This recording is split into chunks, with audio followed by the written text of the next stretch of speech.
자, 이제 오늘 피택 교육 또 시작하겠습니다. 오늘 페이지가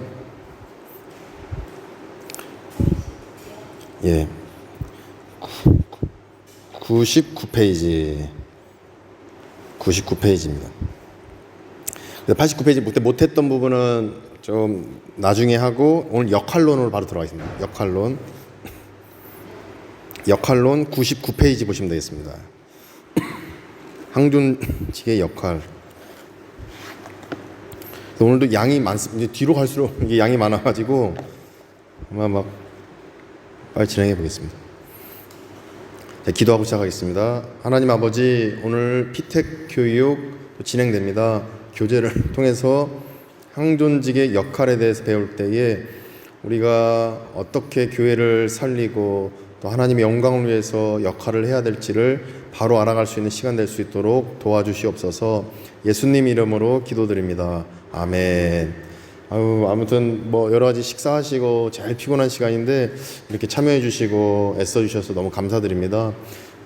이 역할론에 대해서 우리가 볼 때 99페이지에 보시면 교회에는 여러 가지 기능이 있는데 이럽니다. 교회에는 여러 가지 역할이 있다는 것입니다. 어떤 역할이 있는가 보니까 예배의 기능, 교육의 기능, 선교의 기능, 친교의 기능, 봉사의 기능이다. 이렇게 있습니다. 예배, 교육, 선교, 친교, 봉사. 이 각 기능에 따른 항존직의 역할이 무엇인가, 이걸 이제 배우는 시간입니다. 그러니까 예배 때 안수 집사님은 어떤 역할을 해야 되는지, 권사님은 어떤 역할을 하는지, 친교, 봉사, 선교, 교육에 있어서 우리 항존직은 어떤 역할을 하는지, 이걸 이제 배우시게 될 것입니다. 그래서 한 장 넘기시면 100페이지 보시면 13과 먼저 예배를 위한 역할과 책임, 이걸 배웁니다. 14과에서는 전도에 대한 책임, 15과는 교육에 대한 책임, 16과는 교제와 섬김에 대한 어떤 이런 책임에 대해서 배우시게 될 것입니다.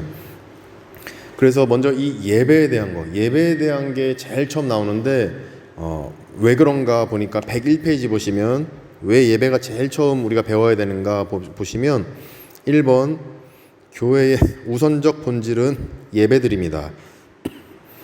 이 무슨 말이냐면 전도, 교육, 봉사, 친교, 이게 교회의 기능입니다. 교회는 전도해야 되고 교육을 해야 되고 봉사를 해야 되고 친교를 해야 됩니다. 이 네 가지, 이게 초대교회에 있었던 이 교회의 기능입니다.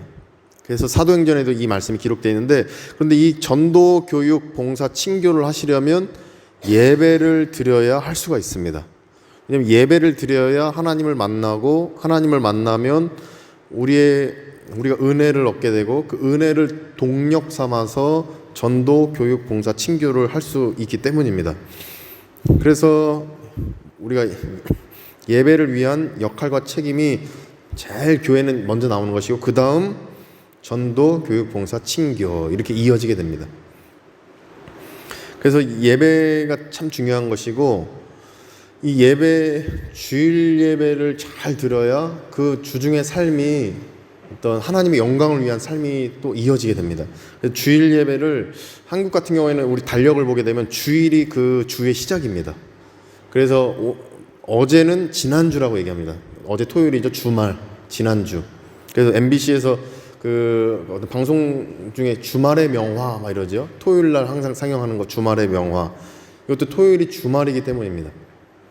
그래서 이 일요일은 주일이다, 주의 첫째 날이다, 이렇게 얘기합니다. 그래서 이렇게 해서 우리가 예배를 가장 드려야 우리는 전도, 교육, 봉사, 친교를 할 수 있다. 자, 그렇다면 이렇게 중요한 예배를 어떻게 항존직은 역할을 해야 되는가? 101페이지 제일 아래에 2번 예배위원들의 역할. 제가 읽어드리면, 성직자는 예배를 집례하는 일의 중심이 된다. 항존직들이나 평신도는 성직자와 함께 협력함으로 예배에 동역하게 된다, 이것입니다.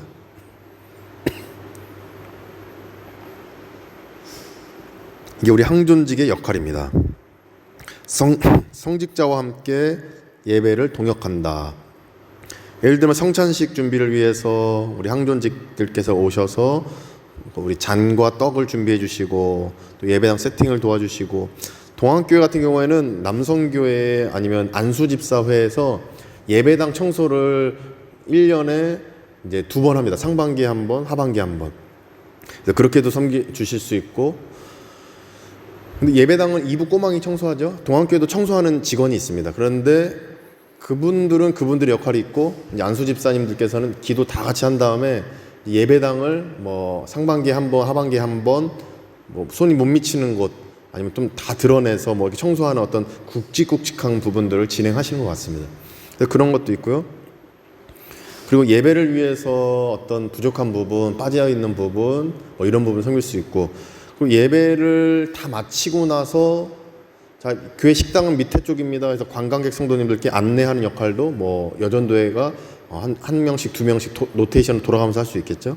예를 들면 어떤 그런 부분들, 이런 것들이 이제 우리 항존직들께서 성직자와 함께 예배를 동역한다라는 부분의 의미인 것 같습니다.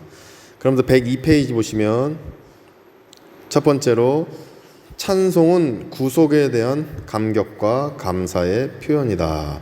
이렇게 해서 어떤 예배에 있어서 제가 앞서서는 이제 보이는 교회로서의 영역을 좀 말씀드렸었는데, 지금은 이제 이 부분이 보이지 않는 교회로서의 영역, 교회를 청소한다, 안내를 한다, 뭐 이런 부분보다는 예배에 어떻게 하면 그 성도님들이 집중할 수 있을까. 그래서 뭐 오늘 남성교회가 찬송으로 섬겨주셨죠. 또 우리 여전도회 역시 잘 섬겨주시고 계시고, 또 기도도 열심히 하고 계시고 예배에 집중하시고, 어떤 이런 부분들이 어떤 보이지 않는 교회로서의 영역을 섬겨주시는 부분이다. 이것이 또 하나의 항존직의 역할이다. 이렇게 볼 수 있을 것 같습니다. 예를 들면 설교 때도 뭐 아멘 한다든지, 우리 윤경이 형 오늘 기도하셨는데 기도할 때 우리 또 마음에 또 믿는 부분은 또 아멘 이렇게 화답한다든지, 이런 부분도 감사의 표현이고 감격에 대한 표현이다. 이것도 하나의 아멘이라는 찬송이 될 수 있는 것입니다. 신앙 고백이니까. 그래서 이런 부분들이 1번 찬송은 구속에 대한 감격과 감사의 표현이다. 이 표현을 하는 게 항존직의 역할이다 이것입니다. 표현을 해야 됩니다. 그냥 하나님을 믿는 표현을 하는 것입니다. 그럴 때 이 교회는 정말로 항존직이 바로 서 있구나. 정말 발리아니 교회 항존직들은 하나님 앞에 이런 감사의 표현을 성실하게 하시는구나. 이런 부분들이 이제 알게 모르게 서로에게 덕이 됩니다. 두 번째로 기도는 영적 생활의 깊이와 관계된다. 그래서 기도의 역할을 또 수행해 주셔야 됩니다. 우리 항존직이 기도 안 하시면 기도할 분들이 그래도 있겠죠. 있지만 그래도 우리 항존직부터가 기도로 바로 설 때 어떤 영적인 흐름들이 바르게 서져 간다 이렇게 볼 수가 있을 것 같습니다. 기도는 항존직의 어떤 역할 중에 하나이다. 찬송, 기도 이렇게 보시면 됩니다. 그래서 이게 항존직의 역할이고, 그 외에 어떤 그 보이는 교회로서의 영역은 안내를 한다든지, 아니 교회 예배당을 좀 한번 꾸며본다든지, 청소한다, 뭐 추수감사주일에 뭐 이렇게 데코레이션을 한다든지, 이런 부분들이 어떤 보이는 교회로서의 영역에 대한 역할이고, 보이지 않는 교회의 역할은 찬송, 기도 이렇게 보시면 됩니다. 102페이지 3번 예배위원들의 책임이 있습니다. 책임 보니까 세 번째 줄에 예배는 하나님께서 역사하시는 통로이기 때문에, 이게 너무 중요합니다. 하나님이 역사하는 통로라서 예배 외에는 하나님이 우리에게 임재하시는 그 방법이 예배로만 가능합니다. 근데 목사님 저는 교회 안 나오고 집에서 예배 드릴 때 하나님 만나요? 그거 만나는 겁니다. 집에서 예배를 드리시기 때문에 만나시는 겁니다. 하나님은 예배라는 규칙을 제정하신 겁니다. 예배를 통해서만 우리는 하나님을 만날 수 있다.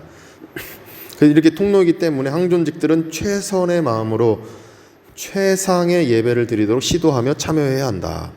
주중에 우리가 막 좀 예배에 집중하지 못하고 좀 이렇게 불경건하게 살 때도 있습니다. 불경건하게 살 때도 있지만 주일 예배만큼은 내가 정말 마음과 정성을 다해서 잘 준비해서 난 예배 드릴 거야 라는 어떤 그런 간절한 마음으로 다니신 분도 제가 본 적이 있습니다. 한국에 있을 때.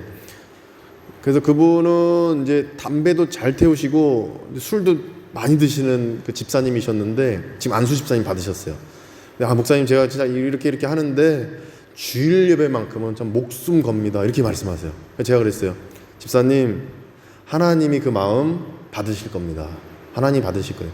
그래서 이 예배만큼 내가 뭐 그렇게 했어도 그 예배만큼 내가 바로 서 있다. 내가 정말 이것만큼 내가 하겠다. 내 삶의 어떤 직업의 특성상, 어떤 살아온 여정의 특성상 내가 이렇게 하지만 그래도 나는 주일 예배만큼은 목숨 걸고 지킨다. 라는 어떤 이런 부분들이 최선의 마음으로 최상의 예배를 드리도록 시도하며 참여해야 한다라는 어떤 이런 간절한 마음인 것 같습니다. 그래서 누가복음에도 어떤 제사장은 서기관인가요? 하나님, 저 정말 헌금도 많이 하고 열심히 하나님 섬깁니다. 저 예쁘죠? 저 축복 많이 해서 이렇게 기도하고, 어떤 사람은 하나님 죄송합니다. 전 죽을 수밖에 없는 죄인입니다. 전 이것도 못하고 저것도 못하고 헌금도 잘 못하고 저를 진짜 죽여주옵소서 이렇게 기도합니다. 하나님, 주님은 말씀하시죠. 두 번째 저렇게 낮게 자기의 죄악을 토로하면서 기도한 사람이 더 하나님이 받으실 것이다. 결국에는 그 마음의 중심이 어디 있는가, 이게 중요한 것 같습니다. 그 의미가 바로 항존직들은 어찌됐든지 간에 마음 중심의 주일 예배, 최선의 마음으로 최상의 예배를 드리고 시도하며 참여해야 한다. 이 말씀의 의미인 것 같습니다. 그렇다면 이러한 마음으로 어떤 책임을 지냐면, 첫째 바로 밑에 있는데 정한 모든 예배에 출석해야 된다. 이게 항존직의 책임입니다. 근데 이럴 수 있어요. 목사님, 수요 오전 기도회는 오전에 제가 생업 때문에 어쩔 수 없이 정말 빠져보려고 했는데 이게 안 됩니다. 그때 이제 마음의 중심이 어디 있느냐가 본인의 양심에 달려 있는 것입니다.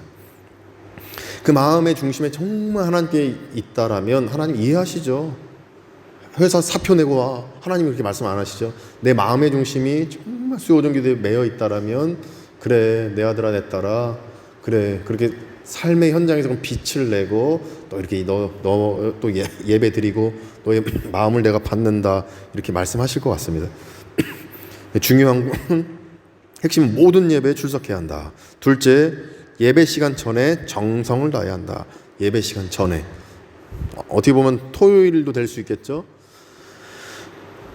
아니면 뭐 주일 예배 11시니까 우리가 뭐 9시, 10시, 한 10시 15분 정도 와서 또 정성스럽게 기도하고 마음을 다해서 또 예배 시간 전에 정성을 다해야 하는 그런 마음 중심, 이런 게 어떤 예배 위원들의 책임이다.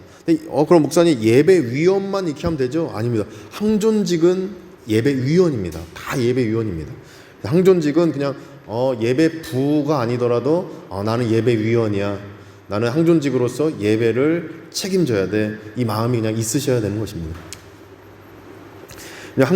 왜냐하면 아브라함과 그 천사가 만났을 때 저 소돔과 고모라에 의인이 있냐, 50명만 있어도 그렇게 용서할 거다. 근데 없죠. 30명만 있어도 될 거다. 없죠. 20명만 있어도 없습니다. 근데 우리 교회를 그래도 지키시는 분은 성직자, 항존직, 그거밖에 없습니다. 그래서 우리 교회를 위해서 우리 항존직이 무너지면 안 된다. 우리 교회의 파수꾼은 항존직이다. 이렇게 볼 수가 있습니다. 그래서 제가 수요 오전 기도 때도 느헤미야 성벽을 재건할 때 세상 우리 교민 사회에서 발리하니까를 욕하고 누가 왔네 누가 안 왔네 시기 질투하고, 그때 우리 항존직이 파수꾼처럼 그거 잘못된 얘기입니다, 이렇게 하지 마세요. 또 기도도 해야 되고, 이렇게 막아주고 바른 소리를 할 수 있는 것이 우리 파수꾼 항존직의 역할이다. 그것이 바로 항존직의 책임이다. 이렇게 볼 수가 있습니다. 자, 그래서 우리 항존직의 예배에 대한 책임을 먼저 살펴봤습니다. 자, 두 번째, 예배 드렸다면 이제 이런 역할도 해야 되는데 뭐냐면 104페이지에 14과입니다. 교육이라는 책임을 또 행하셔야 됩니다. 교육. 예배를 너무 잘 드렸습니다. 그러면 이제 우리 주일 학교가 나중에 생긴다면 그 아이들에게 교육하셔야 되고, 크리스찬 그룹에게 교육하셔야 되고, 새 가족에게 교육하셔야 됩니다. 이것이 바로 우리 항존직의 책임입니다. 그래서 105페이지에 보니까 기독교 교육의 역사예요. 약사와 목적, 약사. 그 요약한 거죠. 요약한 역사에 대해서 이제 설명드리겠습니다. 105페이지 제일 첫 번째 줄에 구약 시대 히브리 민족 교육에서부터 시작되었다. 우리가 탈무드 있죠. 탈무드 보면 히브리 교육이 나옵니다. 근데 지금 그것이 바로 우리 교회가 지금 프로테스탄트 교회들이 하고 있는 그 교육이 결국 다 이 히브리 민족의 교육 그거를 많이 차용하고 받은 것입니다. 왜냐하면 우리가 구약 성경을 믿기 때문입니다. 그래서 이렇게 교육이 시작됐는데 어떻게 흘러오냐면 위에서 이제 7번째 줄에 신약 시대의 예수님은 이게 있습니다. 이게 2번입니다. 자, 구약 시대 히브리 민족 교육에서부터 시작. 1번, 2번. 신약 시대 예수님은 2번 이것입니다. 밑에 줄 보시면 의사였고 설교자였고 능력자였으나 무엇보다 가르치는 교사였다. 예수님의 가르침 이렇게 이제 흘러옵니다. 히브리 민족에게 가르치는 것이 이제 구약 성경에서 나오고 신약 시대에는 예수님의 가르침을 이제 행했다. 이렇게 보시면 됩니다. 근데 그렇다고 히브리 민족의 교육 구약 성경이 끊어졌냐? 아닙니다. 이거 다 연장되는 겁니다. 뻐릇반장 다 연장되는 것입니다. 구약 성경과 신약 성경 연장됩니다. 이게 이어지는데 하나 더 들어간 겁니다. 예수님의 가르침도 들어갔어요. 자, 그렇게 흘러오다가 그 신약 시대 예수님의 은 부분에서 밑으로 5번째 줄 3번 초대 교회는 이 부분입니다. 기독교로 개종해 온 자들에게. 자, 초대 교회가 이제 기독교로 개종한 자들에게 사도신경을 가르칩니다. 니케아 신조를 가르칩니다. 예수님을 직접 만났던 사도들의 가르침을 가르치기 시작합니다. 그게 우리 지금 사도신경이죠. 그리고 우리가 배웠던 웨스트민스터 신조도 그렇고요. 여러 신조들이 이때 이제 가르쳐지기 시작합니다. 그래서 이 히브리 민족 교육 시작 1번, 신약 시대 예수님 2번, 초대교회가 이제 신조를 가르쳤다. 사도신경 같은 신조를 가르쳤다. 3번. 자, 그다음에 맨 밑에 줄에서 세 번째 위로 4번. 초월적인 것과 추상적인 것을 상징하는 상징물을 교육했다. 누가 그랬습니까? 콘스탄틴 대제에 의해 기독교가 로마 제국의 국교로 승인되었기 때문에 이렇게 가르치기 시작합니다. 누구에게 가르치죠? 예전에 독일 지역에는 야만인들이 살았다고 합니다. 그래서 그 야만인들을 독일 지역에 사는 이들에게 어떤 이런 초월적인 것, 추상적인 것, 그림으로 아니면 어떤 상징물로 어떤 조각상으로 가르쳤다는 것입니다. 이게 4번입니다. 그래서 보시면 즉 성내정과 연극, 교회 건축, 교회력, 미술, 화상이 뭐 이렇게 형상물이죠. 조형물. 교육이 성행하게 되었다. 이게 좀 이해되시죠? 구약 시대 때는 이렇게 교육 시작됐고 신약 시대 이렇게 초대교회 이렇게 4번 콘스탄틴 대제에 의해서 로마의 국교화가 되고 이렇게 변화됐구나 이렇게 볼 수 있습니다. 자, 이제 106페이지에 또 어떻게 변화되냐면 5번 제일 위에 줄 그러나 상징을 통한 교육은 중세 만렵에 접어들어가면서 차츰 쇠퇴해 갔다. 점점 이제 쇠퇴해 갑니다. 그러면서 교회 회당과 수도원에 부속된 공식적 교육기관이 학교들이 성장했고 이런 상징을 통한 이런 것들이 점점 이제 쇠퇴해져 갑니다. 그러면서 이 교회들이 학교를 만들기 시작합니다. 이때 만든 겁니다. 이때가 이제 14세기부터 17세기 사이가 될 겁니다. 교회 회당과 수도원, 그러니까 중세 시대라고 우리가 불렀던 흔히 그때 학교들이 만들어지고 이제 대학들이 비로소 시작되기 시작합니다. 대학들이 만들어졌다. 이때 당시. 그러니까 대학교는 교회에서부터 시작된 것입니다.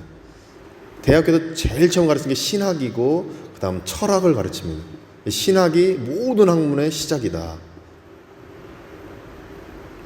역사적으로 이게 사실입니다. 그래서 신약을 가르치는 그 대학들, 철학 가르치고 점점 이제 학문이 많아지기 시작하는 거죠. 대학들이 이제 만들어집니다. 그래서 교회를 통해서 이렇게 대학이 만들어지고 이제 하나님의 진리가 대학을 통해 이제 전파되다가 어떻게 되냐면 그 위에서 대학들이 비로소 시작되었기 때문이다. 그 부분에서 7번째 줄 로버트 레이크스가 살던 18세기 영국은 격심한 혼란 상태로 수공업이 기계공업으로 대체되면서 이 6번입니다. 6번. 이제 간의 수공업이었던 이때 당시 세계 정세가 이제 산업혁명이 일어납니다. 산업혁명. 간해수공업이었던 산업들이 산업혁명으로 기계화되면서 사람들이 무방비 상태로 다 그냥 일에 집중하다 보니까 기업의 사주들은, 그러니까 사장들이죠, 남성 대신 부녀자나 소년들을 채용함으로 실직자가 늘고 자녀들이 무방비 상태로 방치됐다. 이들은 도덕을 익힐 기회가 주어지지 않자 난폭해지고 범죄의 길로 쉽게 들어서게 됐다. 레이크스는 길거리를 배회하는 어린이들을 모아 1780년 주일학교를 시작했다. 주일학교 제도가 이때 시작됩니다. 6번입니다. 이게 1780년에 시작됐다. 왜 그렇습니까? 간해수공업이었는데 산업혁명이 일어나면서 이 기계를 돌릴 사람들이 일을 하기 시작하면서 우리 자녀들이 다 방치가 돼서 도덕적으로 타락하기 시작합니다. 그때 로버트 레이크스 미국의 그 목사님이 주일학교를 만들므로써 도덕적으로 타락하지 않도록 인간의 도리를 가르쳐주고자 주일학교를 만든 것입니다. 그렇다면 우리 발리하니께 주일학교를 이 마음으로 가르쳐야 되겠죠. 도덕적으로 타락하지 않도록 인간의 도리로서 살아갈 수 있도록 주일학교 때 이런 것들 가르쳐야 하는 것입니다. 이렇게 해서 지금까지 쭉 주일학교 제도로 우리 교회들이 진행하고 있는 것입니다. 여섯 단계로 약사, 짧게 우리가 기독교 교육에 대한 역사를 살펴봤습니다. 구약시대, 신약시대, 초대교회시대, 또 콘스탄틴 대제, 로마 제국시대, 그리고 중세시대, 그리고 산업혁명시대, 그리고 지금에 이르기까지 주일학교가 진행되고 있다.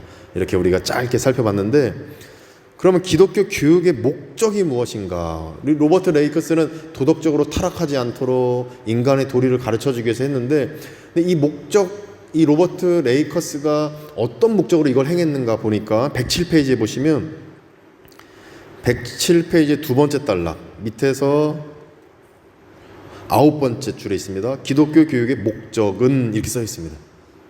기독교 교육의 목적은 성령을 통하여 모든 사람으로 하여금 예수 그리스도 안에서 자기를 계시하시는 하나님의 실제와 구원하시는 사랑을 경험함으로 예배와 순종으로 그에게 응답하고 나아가서는 자기를 암과 우주와 자연 및 자기가 처하여 있는 사회와 역사의 의미를 깨달아 성경 말씀으로 생활하며 그리스도를 닮은 풍성으로 성장함으로써 그의 몸된 교회와 선교와 연합의 역군이 되어 소망 가운데 하나님의 사랑과 정의에 기초한 사회 건설의 사명을 수행할 수 있는 능력을 발전시켜주는 일이다.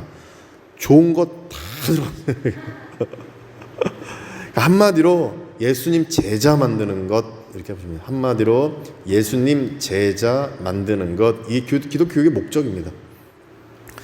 그러려면 밥도 사줘야 되죠. 우리 집에 오면 볶음밥도 해줘야 되죠.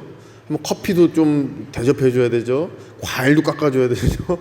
뭐 상처받으면 위로도 해줘야 되죠. 인생 상담도 해줘야 되죠. 기도도 해줘야 되죠. 주일 예배 같이 가자 해야죠. 교회 안 나오면 왜 안 나와? 또 신방도 가야죠. 이 기독교 교육에 다 들어가는 것입니다. 예수님 제자 만들기 위해서 이게 목적입니다. 그래서 이제 발리하니께 주일 학교 있습니까? 없죠. 발리하니께 없습니다. 제가 어떻게든 만들어 보려고 그랬는데 우리 예주 위에서 시안시온 다 이거 위에서 항상 보면 짠한데 근데 이게 어렵더라고요. 근데 발리 한국 학교는 살았어요. 그래도 그 기억나시죠? 2019년도에 재직회 하는데 우리 김경희 집사님이 목사님 그거 없애면 안 됩니다. 딱 그러셨어요. 딱 여기 앉으셨어요. 김경희 집사님. 아직도 기억나요. 근데 그러면 한 명이라도 있으면 할까요? 다들 한 명이라도 있으면 발리한국학교 살려야 됩니다. 해야 돼요. 목사님 시안시온 있으니까 2명은 있네요. 하셔서 발리한국학교 쭉 온 겁니다. 근데 살았어요. 발리한국학교. 기적입니다. 하나님이 살려주셨어요. 근데 주일학교는 이게 안 되더라고요. 근데 방법이 있습니다. 제가 기도하면서 발견한 방법인데 제가 몇 번 재직해서 말씀드렸지만 영어 캠프 하면 됩니다. 영어 캠프. 그건 살 수 있어요. 분명히 할 수 있고 지금 동안교회에서도 영어 캠프 해야 된다라고 아마 오늘 발리선교 전략부 부장님이 강지원 집사님이 신혼마을에 가서 영어 캠프에 대한 소개를 아마 하실 거예요. 아마 오늘 못하면 나중에도 하실 거예요. 제가 한국 가면 또 그것도 할 겁니다. 그러면은 신혼마을에서 한 10가정 정도가 필리핀으로 영어 유치원, 영어 캠프 보내는 게 아니라 발리로 보내는 겁니다. 그러면 집은 우리가 알아봐주는 어떤 숙소에서 머물고, 물론 이제 자비량이겠죠. 학비 내야 되고, 근데 어떤 기관보다 더 좀 저렴하게 우리가 잘 진행하고, 그럼 그분들은 주중에 월화수목금은 야야산 와서 영어 캠프 애를 보내놓고, 그 애기들은 영어도 배우고 어떤 성경적인 어떤 그런 얘기들도 듣고 신앙도 키우고, 그 토요일에는 발리 한국학교에 나오고, 주일에는 여기 우리 발리 한국교 주일 예배를 드리는 것입니다. 그럴 때 부모님들이 어떤 주일학교 교사 역할도 할 수 있고, 아니면 우리 항존직에서 로테이션으로 어떤 성경 한 10분 15분 정도 가르쳐 줄 수도 있는 거고, 아마 그런 부분들 이렇게 잘 꾸려 간다면 이 주일학교도 살고 발리 한국학교도 살고 주중 우리 영어학당 영어 캠프도 살고, 아마 우리 야야산이 활성화가 될 것입니다. 교회와 우리 교육센터가 서로 연결되어 있기 때문에 이것이 아주 중요한 하나의 선교적인 프로그램이 되겠다, 이 생각을 합니다.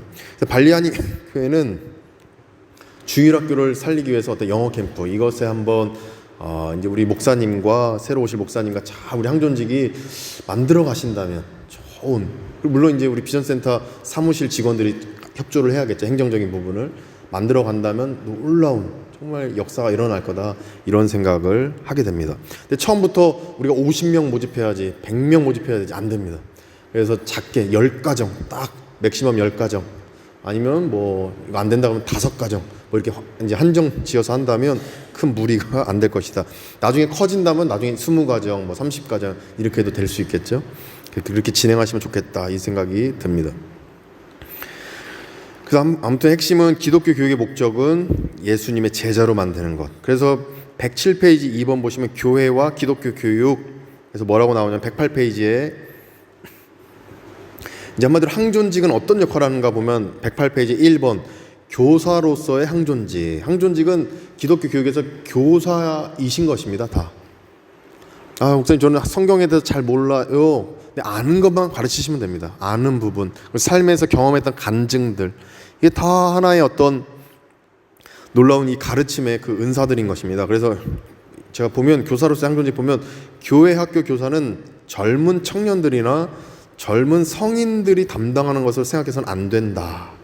근데 양국교회도 마찬가지로 다 뭐 청년들 뭐 조금 이렇게 공부하고 이런 사람들이 이제 하는 거로 생각하는데 그게 아닙니다. 왜냐하면 오랜 신앙생활과 삶의 경험을 가진 분들이 교회 교육을 담당하고 가르치는 일에 직접 수고하는 것이 효율적이다, 이것입니다. 왜냐하면 학교 교육, 일반 우리 학교 교육은 그 교육 대학원을 나오거나 교육 학교를 나와야죠. 그래야 자격증이 있는 사람이 가르쳐야 되는데, 우리 주일학교 같은 경우에는 오랜 신앙생활과 삶의 경험, 체험 교육입니다. 체험. 내가 하나님을 경험한 걸 가르치는 것입니다. 그러니까 자격증 없어요. 하나님이 자격증 주십니까? 자격증 안 주시죠. 근데 목사는 자격증이 있습니다. 목사는 자격증이 있고, 목사는 이 자격증이 있어야 어떤 그 정확한 정보를 드릴 수 있고, 그렇기 때문에 자격증이 있고 안수를 받게 되는데, 근데 우리 항존직이 주일학교를 섬길 때에는 하나님이 주신 그 마음, 하나님이 주신 그 체험, 그것을 가르치면 교사로서의 역할을 충분히 감당하실 수 있다. 젊은 사람만 하는 거 아니고 교육 잘 받은 사람만 하는 게 아니라 어떤 신앙 안에서 이걸 가르칠 수 있습니다. 항존직은 교사 역할을 해야 된다. 두 번째, 항존직은 전도해야 된다. 세 번째, 항존직은 후원해야 한다. 이런 내용들이 여기에 담겨 있는 것입니다. 근데 기억할 것은 항존직은 교사 역할을 해야 되는 분들이다. 이게 바로 핵심입니다. 그럼 교회에서만 이걸 해야 되는가? 그게 아니라 109페이지 보시면 3번 가정과 기독교 교육, 가정에서도 교사 역할을 하셔야 된다. 바로 이것입니다. 가정에서도. 그래서 가정에서 그럼 어떻게 해요? 가정에서 어떻게 교육합니까? 1번 생활과 교육의 직결. 그러니까 생활적으로 해야 되는. 근데 저도 이제 그 시안시온에게 생활하면서 좀 덕이 안 될 때 있습니다. 저도 그래갖고 참 이게 정말 어렵지만 그래도 노력은 해야 된다. 바로 이것을 이제 우리가 행해야 됩니다. 두 번째로 부모의 절대적인 권위와 율법에 의해 자녀들의 행동은 통제되었고, 결국에는 이 통제가 있는데 이게 결국에 사랑과 통제가 이제 같이 있어야 되는데 왜냐면 권위만 내세우면 권위주의자가 되죠. 그럼 자녀들이 위축됩니다. 자기 상상력을 발휘하지 못하고 아주 그냥 무서움이 가득한 내성적인 아이가 되죠. 그런데 여기서 말하는 통제는 사랑이 동반되는 통제입니다. 사랑이 동반되는 통제. 이건 안 돼. 그러나 나는 너를 사랑해. 난 너를 사랑하기 때문에 안 돼. 라고 말하는 거야. 사랑이 동반된 통제다. 이거를 부모님들이 가정에서 행해야 된다. 세 번째, 암송을 주축으로 하는 구전에 의한 교육, 즉 성경을 이제 가르쳐야 된다. 아니면 문자로라도 자녀들에게 이 말씀 한번 읽어봐. 좋은 말씀이야. 뭐 자녀들이 엄마 보내지 마 해도 아빠 보내지 마 해도 한번 보내고 어떤 이러한 것들이 열릴 수 있도록 그래서 성경을 교육해야 된다. 네 번째, 종교 의식의 생활화. 어떤 주일에는 예배를 드리는 것이야 라는 걸 몸소 이제 보여주는 것입니다. 언젠가는 그게 변화되는 겁니다. 언젠가는 그 모습을 보면서 그래도 우리 부모님이 나를 위해 기도해 줬지. 나를 위해 기도해 줬지. 언젠가는 변화됩니다. 그래서 종교의식의 생활화를 통해 자연스럽게 알게 해야 된다. 이것이 가정에 있어야 됩니다. 그러면서 가정에만 하느냐 그게 아니라 4번 보시면 사회교육과 기독교 교육 있습니다. 사회교육은 뭐냐면 세상에 바른 소리를 해줘야 된다 이것입니다. 이건 안 돼. 할로윈 데이는 이런 의미야. 할로윈 데이는 어떤 분장하고 상업적으로 서로 막 춤추고 뭐 이런 나이트클럽 가고 이런 게 할로윈 데이가 아니라 우리가 사악한 영의 세력을 몰아내고 예수 그리스도의 빛의 세계로 들어와야 된다는 의미에서 이렇게 만들어진 게 좋은 의미의 할로윈 데이가 있어. 뭐 이런 식으로 이제 세상에 이런 바른 소리를 해줘야 되는 것입니다.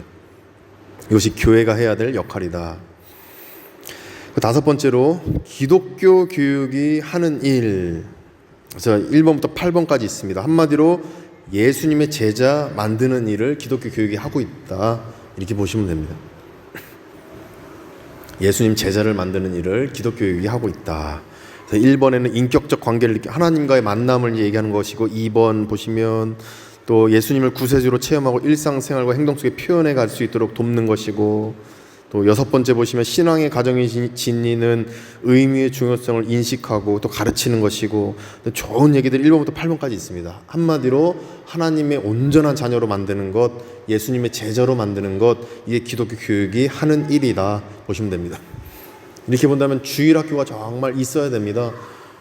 참 우리 발리하님교회 우리 다음 세대들 우리 예주랑 이제 그렇게 또 우리 자녀들이 정말 이 주일학교 해야 되는데 그래서 정말 이 간절하게 정말 기도해 주셔가지고 이 영어 캠프 정말 이거밖에 없어요. 왜냐하면 교민 사회에서 이 자녀들을 전도하고 싶어도 이게 없습니다.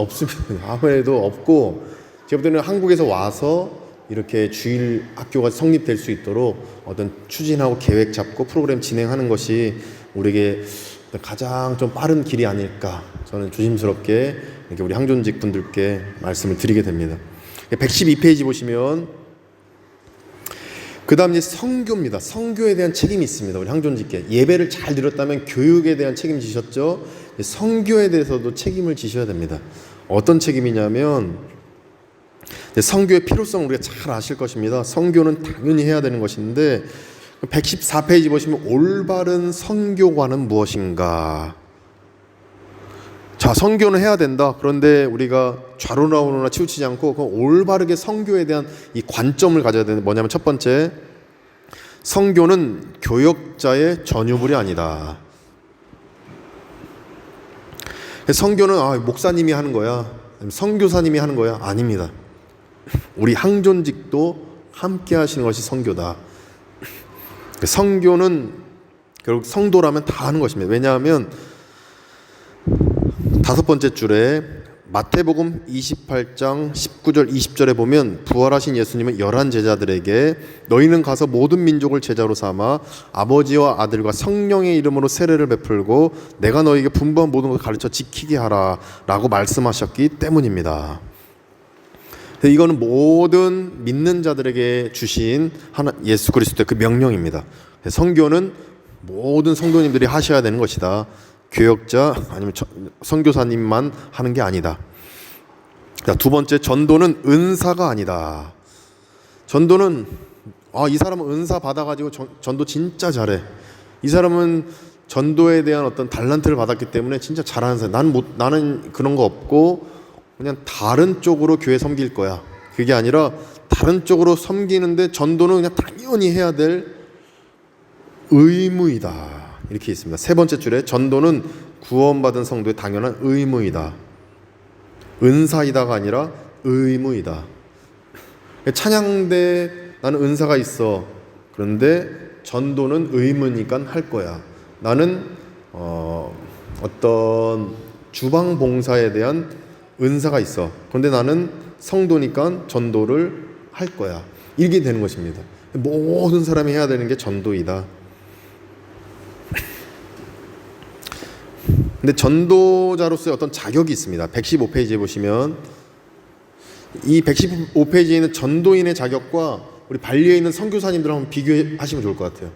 아니면은 이 유호정 목사랑 비교하셔도 좋을 것 같아요. 그래서 이 전도인의 자격은 목사도 당연히 이걸 갖고 있어야 되고 선교사님도 당연히 갖고 있어야 되고 항존직도 갖고 계셔야 됩니다. 첫 번째가 어떤 자격이냐면 거듭난 체험이 있어야 한다.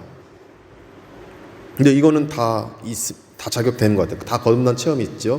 두 번째로 전도자는 성경 말씀을 공부하고 말씀에 근거하여 다양한 계층의 사람들이 다양한 방법으로 복음을 제시할 수 있어야 한다.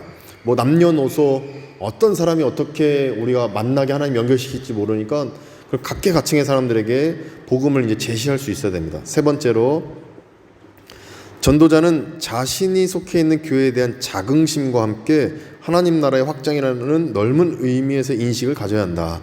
그러니까 우리 교회가 자랑스러워야 됩니다. 내가 있는 그 목사님이 자랑스러워야 되고 우리 성도들이 자랑스러워야 되고 또 우리 교회의 그 어떤 진행되는 여러 선교일들이 자랑스러워야 됩니다.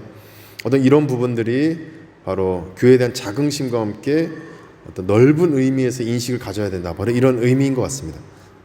네 번째로 전도자는 전도에 대한 거룩한 부담감을 가지고 있어야 한다. 바로 이것입니다. 거룩한 부담감을 가지고 있어야 된다. 그러니까 이 부담감은 이런 것 같아요.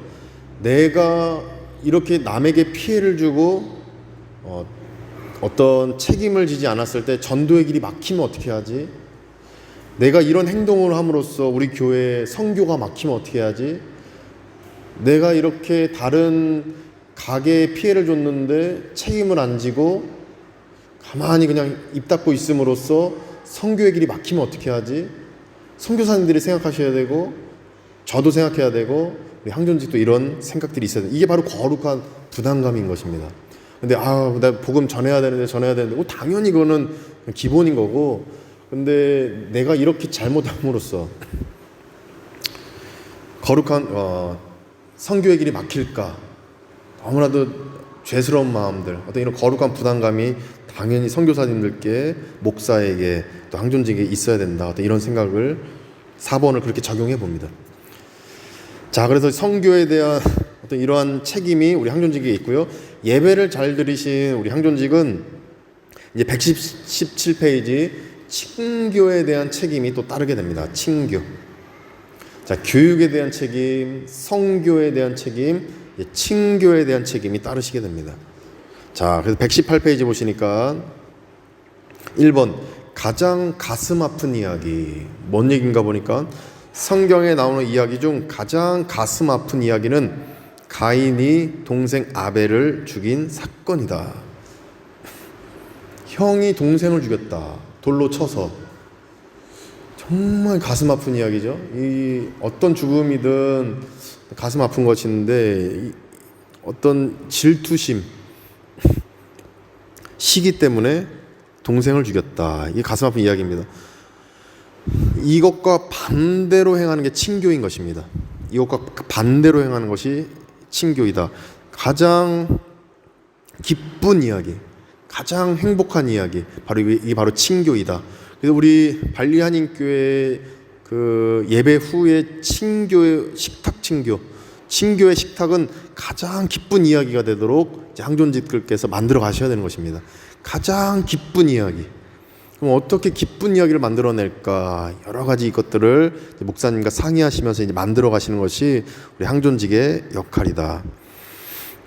119페이지에 2번 가장 중요하지만 가장 무시된 것 보니까 첫 번째 줄에 사도신경에서 우리는 거룩하고 우주적이며 하나인 공교회를 믿는다고 신앙을 고백한다. 여기까지 고백하고 나서 사도신경에서 이어서 성도의 교제를 믿는다고 고백한다. 근데 이것이 가장 중요한데 가장 무시되는 것 중에 하나가 바로 이것이다 얘기하는 것입니다. 근데 식탁교제는 예수님께서도 가장 활발하게 행하셨던 것이고 성찬식도 사실 식탁교제입니다. 예수님의 살과 피를 먹는 그 의식, 바로 친교의 시간인 것입니다. 그래서 이 친교, 우리 주일 예배 때 그 식당에서 먹는 그 음식, 식사 자리가 그저 점심 식사 먹고 끝나는 자리가 아니라 가장 중요한 자리, 정말 무시돼서는 안 되는 자리가 바로 그 자리다. 그것을 알고 그 자리에서 우리가 새가족들에게도 한번 인사해보고 또 새로 오신 관광객 성도님에게도 한번 인사 한번 하고 이런 부분들이 우리 항존직 안에 있어야 된다라는 것을 말씀드리게 됩니다. 그래서 120페이지에 보시면 120페이지 3번 성도의 교제. 성도의 교제란 무엇인가? 무엇입니까? 성도의 교제란 성도들이 함께 동참하고 활동하고 협력하여 함께 경험하는 모든 사귐을 말한다. 동참하고 활동하면서 협력하면서 서로 사귀는 것, 주 안에서 서로 사귀는 것, 서로 인사하는 것, 안부를 묻는 것, 서로 살피는 것, 이게 바로 사귐, 바로 그 의미죠. 성도의 교제는 사귐이다. 그러면서 120페이지의 밑에서 8번째 줄에 성도의 교제가 가장 극적으로 나타나는 것이 성찬식이다, 이것입니다. 성도의 교제가 가장 극적으로 나타나는 게 성찬식입니다. 왜냐하면 성찬식은 예수님의 살과 피를 먹는 교제의 시간이기 때문입니다. 살과 피를 드림으로써. 사실 주일 우리 예배 때 식탁 교제는 우리가 드린 헌금으로 만들어집니다. 그래서 우리가 헌신함으로써 우리의 물질을 헌신하고 또 우리가 기도로 헌신하고 또 봉사함으로써 만들어진 게 식탁 교제입니다. 근데 그것을 우리가 어디를 롤모델을 삼아서 이 식탁 교제를 만든 것이냐면 살과 피를 내주신 예수님을 본받아서 우리가 그렇게 하고 있는 것입니다. 성찬식의 연장선은 밑에서 진행되는 우리 주일 식탁 교제이다, 이렇게 보실 수가 있습니다. 121페이지 4번 교제의 실예. 뭐냐면 성도의 교제는 구체적으로 누구와의 어떠한 교제인가? 첫 번째, 하나님과의 교제이다, 이렇게 되죠. 그리스도인은 아버지 되신 하나님과 교제를 끊임없이 나누어야 한다. 그래서 우리 항존직은 교제를 할 때 먼저 하나님과의 교제를 해야 돼요. 그래서 주일 예배 드리고 나서 식탁 교제죠. 기도하고 나서 식사하시는 거죠. 하나님과 교제 나눴어요. 그 다음에 2번, 그리스도인은 하나님의 아들 되시는 예수 그리스도와 사귐을 가진다. 예수님 저희 죄를 용서해 주옵소서, 예수님 보혈의 피로 씻겨 주옵소서, 이렇게 사귐을 갖고, 세 번째, 그리스도인은 성령과의 사귐을 가진다. 성령 하나님 지금 이 자리에 임하여 주옵소서. 이 식탁 교제가 거룩한 식탁 교제, 이 성찬식이 우리가 떡과 잔을 먹지만 예수님의 살과 피가 되게 해 주옵소서. 영적인 임재설, 떡과 잔을 먹을 때 예수님의 살과 피가 우리 몸 안에 그래서 흐르는 것입니다. 성령과 교제 갖고, 네 번째, 그리스도인은 거룩한 천사와도 사귐을 갖는다. 미가엘 천사장, 우리 사악한 영의 세력이 떠나가게 도와주옵소서. 미가엘 천사장이 여기서 활약하게 해 주옵소서. 하나님, 이렇게 기도할 수도 있죠. 천사와의 사귐. 다섯 번째, 그리스도인은 이 세상을 떠난 성도들과도 교제를 갖는다. 이게 어떤 얘기냐면 히브리서 12장 1절 이것입니다. 밑에서 두 번째 줄, 그리스도인은 구름같이 둘러싼 허다한 증인들이 우리를 바라보고 있고 응원하고 있다. 그래서 그들과의 사귐과 교제가 이 땅에서도 우리는 이루어질 수 있다라는 의미로 기록되어 있는 것입니다. 자, 이렇게 다 지금 영적인 세력과의 교제를 얘기했어요. 이제 122페이지 보시면 6번, 그리스도인은 지금 같은 시대에 살고 있는 성도들과 사귐을 갖는다. 1번부터 5번까지는 보이지 않는 세계, 영적인 세계와의 교류가 5번이나 있고 난 다음에 우리는 지금 이 땅에 사는 성도들과의 사귐이 비로소 이제 추진되는 것입니다. 6번만 행하면 사모임, 사조직이 될 수 있고 1번부터 5번까지만 행하면 이 하나님이 제정하신 이 교회, 코이노니아, 그리스도의 몸된 교회를 위해서 헌신하는 것, 이게 이제 망가지게 됩니다. 1번부터 5번까지도 잘하고 6번 이 땅에서의 타 성도들과의 사귐 이것도 잘해야 되고, 그래서 하늘과의 사귐, 이 땅에서의 그 사귐 잘해야 됩니다. 수직적 사귐, 수평적 사귐 잘해야 됩니다. 두 가지를 밸런스에 맞춰서 잘 진행하실 때 온전한 사귐의 역사를 만드실 수 있습니다. 그래서 5번, 그럼 항존직의 사명은 무엇이냐? 교회에서 택함을 받은 항존직들의 가장 큰 사명은 성도의 교제가 깨어지지 않도록 힘쓰는 것이다. 그래서 우리 발리한 교회가 이제는 깨지면 안 됩니다. 깨지면 안 되고, 그래서 사실은 세움교회로 갈라지게 된 것, 이런 부분들이 이제는 좀 우리가 지양해야 되고, 앞으로는 우리 발리한 교회가 든든히 하나로 계속 뭉칠 수 있도록 이 성도의 교제가 깨어지지 않도록 힘쓰는 것, 이것이 우리 항존직들이 앞으로 해야 될 어떤 책임이자 어떤 사명이다, 이렇게 보실 수가 있습니다. 자, 그래서 마지막입니다. 124페이지 17과 봉사를 위한 책임. 자, 예배 잘 들었습니다. 교육 책임지셨습니다. 선교 책임지셨습니다. 친교에 대한 책임지셨습니다. 이제 마지막 봉사에 대한 책임이 항존직에게 따라오게 됩니다. 125페이지 보니까 봉사의 정의가 나옵니다. 봉사의 정의. 봉사의 히브리어는 아바드로서 섬긴다는 뜻이다. 섬긴다, 이게 봉사입니다. 그러면서 네 번째 줄에 히라보에서, 그러니까 헬라어에서 섬긴 봉사는 디아코니아이다. 섬긴다. 결국에는 히브리어도 그렇고 구약성경 히브리어, 신약성경 헬라어 다 섬긴다는 뜻, 이게 바로 봉사입니다. 섬긴다. 125페이지 제일 밑에 줄에 봉사란 이렇게 정의합니다. 봉사란 하나님을 예배하는 것, 이것도 봉사입니다. 하나님을 예배하는. 그리고 126페이지에 자기의 직분에 알맞게 섬기는 것. 내가 안수 집사라면 안수 집사에 맞게 섬기는 것. 내가 찬양대라면 찬양대에 맞게 섬기는 것. 내가 월권하지 않는 겁니다. 내가 안수 집사인데 장로님이 하셔야 될 일을 막 한다. 그 월권이죠. 넘어가는 겁니다.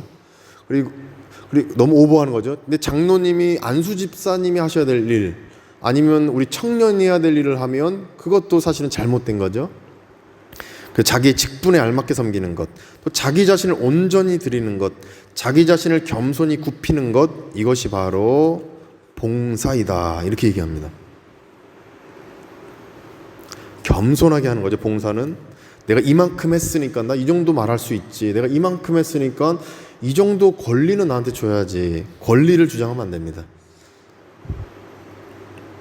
그래서 126페이지에 3번 봉사를 위한 준비, 어떻게 하는가 보니까 히브리어에서 준비하다라는 개념은 쿤이라는 동사에서 비롯된 이 단어의 어근은 확고하며 참되며 올바른 상태를 가리킨다. 그러니까 봉사를 위한 준비는 내가 올바른 상태에 있는가, 영적으로나 신체적으로나 정신적으로 내가 올바른 상태에 있는가. 그러면서 네 번째 줄에 신약에서 교훈하는 준비란 보편적으로 사실적이고 진실된 참된 준비를 기본으로 하여 중요한 날을 위한 준비, 어떤 일을 완벽하게 이루기 위한 철저한 예비, 목적과 목표를 향한 구체적 채비나 활동, 시간적으로 미리 일들을 마련하는 것 등으로 이해된다. 물질적으로나 시간적으로나 마음적으로나 영적으로나 신체적으로나 철저히 준비해 나가는 것입니다. 그래서 이 주일 예배를 준비하는 것, 이런 부분들이 이제 하나씩 준비되는 것이 바로 봉사를 위한 준비의 어떤 의미인데, 저 역시도 이제 설교를 준비할 때 월요일 날 말씀 묵상하고 본문을 잡고, 그리고 월요일부터 금요일까지 그 본문을 가지고 좀 살아가 보는 것입니다. 살아가 보고 또 그 본문을 가지고 어떻게 이 구성을 서론해서 질문을 화두를 던지고 그 화두에 따른 답을 찾고 그 답에 따른 그럼 어떻게 살아갈 것인가. 본문 전 대지를 첫째, 둘째를 잘 잡습니다. 만약에 좀 예배 시간이 길면 첫째, 둘째, 셋째까지 하면 설교가 한 50분 정도 진행되게 되는데, 근데 저는 발리하니 교회에서는 딱 20분에서 길면 30분 이렇게 잡고 있습니다. 그래서 첫째, 둘째만 진행되고, 근데 이러한 부분들이 하면 토탈 일주일에 7시간에서 8시간 정도가 설교 준비하는 데 시간이 이제 드는 것 같습니다. 그래서 그런 부분들이 어떤 준비에 대한 부분이고, 성찬식을 준비할 수도 있고, 아니면 어떤 진행되는 임직식을 준비할 수도 있고, 준비에 대한 부분을 우리 봉사할 때 반드시 필요하다 이것입니다. 그래서 126페이지에 2번 성경에 나타난 준비된 봉사자. 두 번째 줄에 모세가 나옵니다. 모세는 40년 동안 미디안 광야에서 이드로의 양을 치면서 준비했지요. 사무엘이 나옵니다. 사무엘은 제사장 엘리 밑에서 거룩한 사역을 위해서 성전에서 살면서 준비했죠. 이사야가 나옵니다. 선지자 역할을 하기 위해서 준비합니다. 127페이지 두 번째 줄에 사도 바울이 나옵니다. 사도 바울도 준비를 열심히 했죠. 그래서 다메섹에서 주님을 만난 다음에 3년 동안 아라비아에서 내가 지내면서 말씀 묵상 훈련을 받았다. 이 갈라디아서 말씀에 나오게 됩니다. 그래서 어떤 이러한 준비는 반드시 필요하다. 봉사를 위해서는 준비해야 됩니다. 한국에서도 내가 이 봉사를 잘하기 위해서 어디 대학원에 가서 공부하시는 분도 있고, 아니면 그냥 어디 가서 그 문화원이나 이런 데 가서 자격증을 따시는 분도 있고, 봉사를 더 잘하기 위해서 또 훈련들을 하는 그런 어떤 성도들을 또 보게 됩니다. 그래서 봉사를 위한 준비가 우리는 모양대로 있어야 된다. 바로 이것을 보게 됩니다. 127페이지에 4번 봉사를 위한 책임과 역할과 책임 보시면, 첫 번째로 위치 질서를 알아야 합니다. 항존직 봉사자는 내가 어떤 위치에 있나, 나는 누구인가를 알아야 됩니다. 나는 누구입니까? 하나님의 자녀이다라는 걸 아셔야 되고, 그리고 나는 항존 직분자, 나는 안수 집사다라는 걸 알아야 되고, 나는 권사다라고 알아야 되고, 나는 목사다 이렇게 알아야 되는 것입니다. 나는 누구인가. 그래서 그 창세기 3장에서 주님께서 물어보시죠. 아담아, 내가 어디 있느냐 물어보십니다. 그 위치 질서를 물어본 것입니다. 아이덴티티, 너의 정체성은 무엇이냐, 내가 어디 있느냐 이렇게 물어보십니다. 죄를 지었던 아담에게 그렇게 물어보시는 것입니다. 그래서 우리는 위치 질서, 내가 어디에 있나 이것을 반드시 알면서 봉사를 행해야 된다. 그럴 때 분수에 넘치지도 않고, 또 내가 너무 월권하지도 않고, 다 그거에 맞춰서 움직일 수가 있는 것입니다. 자, 2번 128페이지 2번 보시면 역할 질서를 알아야 됩니다. 나는 무엇을 하는가, 내 역할은 어디까지인가, 이 경계선, 이걸 알아야 되는 것입니다. 이분이 하겠지, 그것이 아니라 나는 무엇을 하는가, 내가 해야 될 일 이거 해야지, 나는 무엇을 하는가, 딱 그것을 우리가 알 때에 우리 교회에 혼란이 없습니다. 질서가 잡히게 됩니다. 근데 나는 무엇을 하는가, 역할 질서에 대해서 바르게 깨달으려면 128페이지에 밑에서 네 번째 줄에 첫째 나오죠. 첫째, 동그라미 치고 첫째, 정신을 차리고 그냥 기도해야 한다. 기도해야 이거 알 수 있습니다. 왜냐면 우리가 그냥 이 땅에서 똑똑해서 한 게 아니죠. 하나님이 지혜를 주시고 하나님이 알려주시니까 이거 하는 겁니다. 그래서 기도해야 됩니다. 하나님 알려달라고. 129페이지에 둘째 있지요. 두 번째 줄에 열심히 서로 사랑함으로 수고해야 한다. 사랑함으로. 사랑이 없으면 그냥 울리는 꽹과리와 같습니다. 아무것도 아닙니다. 다 해놓고, 야야산 선교사역 다 해놓고, 발리하니 교회 그래도 안정적으로 목회도 잘 되고 다 했는데 사랑이 없으면 다 헛것입니다. 그냥 꽝꽝입니다. 꽝. 사랑이 있어야 된다. 그래서 앞으로 우리 야야산, 비나일무, 발리하니 교회는 평화, 기쁨, 사랑, 이게 우리 이제 화두가 되어야 됩니다. 셋째로 129페이지 셋째, 서로 대접하기를 원망 없이 해야 한다. 원망과 시비가 없어요. 누구 하나 서운하면 안 돼요. 뭐 우리가 다 잔치상 차리고 다 했는데 누구 서운한 사람 생기면 이거 참 그 힘든 것입니다. 누구 하나 서운한 사람 없게 골고루 공평하게 나눌 거 나누고 또 가져갈 거 가져가고 또 누구 서운할 것 같으면 그냥 안 가져가면 안 가져갔지 한 사람도 서운하지 않게 잘 우리가 원망과 시비 없게 해야 된다. 이게 바로 셋째, 서로 대접하기를 원망 없이 해야 한다. 어떤 선교사님은 좀 이렇게 해줬는데 또 누구는 안 했는데 누가 딱 스킬급 봤더니 저 사람 챙겨주네. 이런 거 이제 시비 나오면 안 된다. 뭐 이런 것들이 바로 세 번째의 의미인 것입니다. 넷째로 은사를 받은 대로 청지기의 역할을 해야 한다. 청지기 다 우리 게 없습니다. 그냥 잠깐 맡고 있는 것입니다. 우리가 알몸으로 나왔죠. 알몸 신앙. 우리 알몸으로 나왔습니다. 그래서 잠깐 맡고 있는 거지 우리 거 다 없습니다. 그래서 이 한국에 오신 서양 선교사님들이 다 해놓고 한국 사람들에게 넘겨주고 다 갔지요. 우리도 언젠가는 이 건물 저 다 인도네시아 이 발리 사람에게 넘겨주고 우리는 다 천국에 있거나 아니면 이렇게 될 것입니다. 그래서 우리 게 없다. 잠깐 맡고 있는 것입니다. 그래서 이러한 의식이 있을 때 우리는 온전한 어떤 나는 무엇을 하는가 이 의식이 우리 안에 생기는 것입니다. 마지막으로 관계 질서를 생각해야 되는데 이게 뭐냐면 항상 더불어 봉사한다는 공동체에 대한 이해가 있어야 된다. 함께 해야 된다는 것입니다. 제가 항상 얘기하는 게 한국에서 비전 트립 가거나 이러면 비전 트립 팀이 아무리 잘했어도 여기서 실족하거나 상처받은 사람 생기면 이 비전 트립 팀은 실패하는 팀입니다. 이렇게 얘기합니다. 한 사람도 낙오하지 않고 실족하지 않는 것, 천국의 길로 가는 것에 있어서 떨어지지 않는 것, 열애가 생기지 않는 것, 이것이 바로 하나님이 원하시는 것이다.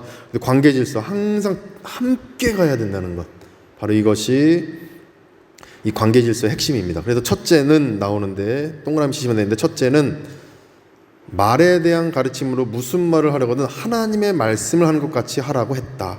하나님의 말씀을 하는 것 같이 해라. 이렇게 되면 욕도 안 나올 거예요. 이렇게 되면 비방하는 말도 안 나올 거예요. 이렇게 되면 좀 막 뭐라 할까요? 제가 적당한 표현이 안 나는데 꼽실리다? 뭐라 그러죠 이걸? 이 사람 좀 간질간질해서 막 약 올리게 만드는 거 있잖아요. 꼽실리다라고 그럴까요? 어떤 예가 모르겠습니다. 제가 연륜이 작아서 어떤 예를 어떻게 들어야 될지 모르겠습니다. 근데 어떤 느낌인지 아시겠죠? 이 사람 좀 화나게 만들어야지 해서 약간 꼽실리는 거. 얼굴 오늘 예쁘게 발랐네. 아니면 근데 이게 예가 될지 모르겠어요. 근데 어떤 그 사람 화나게 만들려고 하는 거. 깐죽거리는 거. 근데 그게 정말 재미날 때도 있어요. 재미난 어떤 하나의 어떤 요소가 될 수 있는데 때로는 정말 그 뼛속 깊이 상처가 되는 말들을 할 때도 있는 것입니다. 그런데 만약에 우리가 기억할 때 하나님의 말씀을 하는 것 같이 하라고 해서 그걸 최대한 자중하고 정제해서 필터를 거쳐서 정제해서 말한다면 그런 어떤 상처되는 일들이 없을 것 같다. 이게 바로 더불어 봉사한다는 것의 의미입니다. 관계 질서. 둘째로 봉사에 대한 가르침으로 무슨 일을 하려고 하나님께서 공급하시는 힘으로 하는 것 같이 하라는 가르침입니다. 왜냐하면 지칩니다. 우리가 지금 또 한국에서 G20 때문에 높은 우리 손님이 오시는데 이거 준비하는데 막 지칩니다. 피곤하고 너무 지칩니다. 그런데 하나님이 주신 힘이 아니면 내가 이거 뭔 부귀영화를 누리려고 내가 이거 하나 이러면서 다 낙오되는 겁니다. 그런데 하나님이 주신다면 그래 이를 통해서 선교의 지경이 확장되겠지. 아무리 이 야야산 미날무가 그래도 알려지고 한다면 선교가 더 잘 될 수 있겠지. 하나님 그렇게 되게 도와주시옵소서. 나의 힘이 아니라 하나님이 주신 힘으로 할 때 우리는 봉사할 수 있다. 이게 바로 관계 질서라는 의미의 어떤 함의된 의미인 것입니다.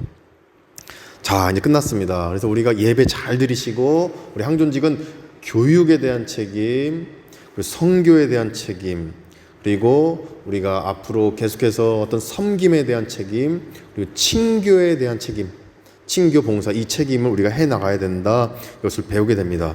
그래서 우리가 앞으로 계속 교육과 선교와 또 우리가 친교, 봉사 이 네 가지 책임을 잘 감당하셔서 우리 발리하님교를 계속 든든히 세워가시는 우리 안수 집사님, 권사님 다 되시기를 간절히 축복합니다. 기도하겠습니다. 하나님 아버지, 참 어려운 시간이 있는데 그래도 우리 피택 안수 집사님, 피택 권사님 이 시간에 헌신하며 나가시는 가운데 예배를 잘 드리고 앞으로 이제 교육에 대한 책임, 또 우리 발리하님 교회의 어떤 성교에 대한 책임, 또 친교에 대한 책임, 봉사에 대한 그 책임이라는 이러한 그 마음을 주셔서 감사드립니다. 이 마음이 지금 생겼다 없어지는 게 아니라 계속해서 강화되어서 우리 안수 집사님, 권사님들 이 발리하님 교회를 계속 든든히 세워가는 우리 항존직으로 세워질 수 있도록 축복하여 주시옵소서. 돌아가는 발걸음인데 하나님 축복해 주옵시고 안전하게 가게 해 주시옵시고, 또 발리 한국학교 오늘 준비하는 것들이 많은데 잘 준비하여서 모든 일도 하나님께 영광이 되게 준비하는 우리 모두 되도록 도와주시옵소서. 예수 그리스도의 이름을 간절히 축복하며 기도드립니다. 아멘.